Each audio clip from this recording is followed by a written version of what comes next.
We wouldn't be building spaceships today if it hadn't been for that, so it was the right decision. Now, ever wondered why Richard Branson went all astronauty and decided to start building spaceships? Well, apart from the fact he has billions in the bank and can basically rule the world, it's actually all down to Virgin Records. The record label, which was founded by Branson in 1973, is celebrating its 40th anniversary with an exhibition in London.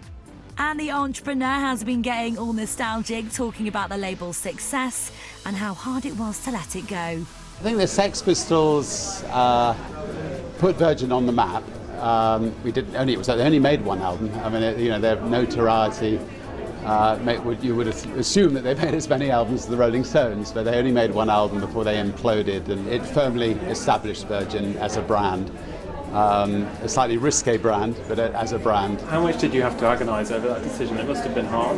Yeah, of course it was very hard. It's like selling your children. I mean, you build something from scratch. We just signed Janet Jackson. We just signed the Rolling Stones when we sold it,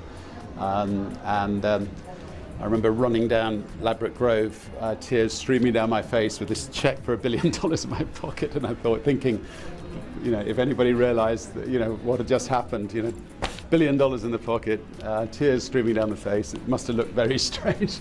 So it was a difficult moment. Picked ourselves up very quickly, and we wouldn't be building spaceships today if it hadn't been for that. So it was the right decision. I like to think I'm still a hippie at heart, and I never got into the punk thing. I quite like to keep my hair. I get involved in a lot of organisations that come from my experience of being in the record business. I'm on the Global Commission on Drugs. We are trying to get governments to change their policy and help people who have drug problems rather than criminalise them. And so I suspect quite a bit of that's rubbed off from my days in the record business. You can check out the exhibition, which is called 40 Years of Disruptions, at London's Victoria House.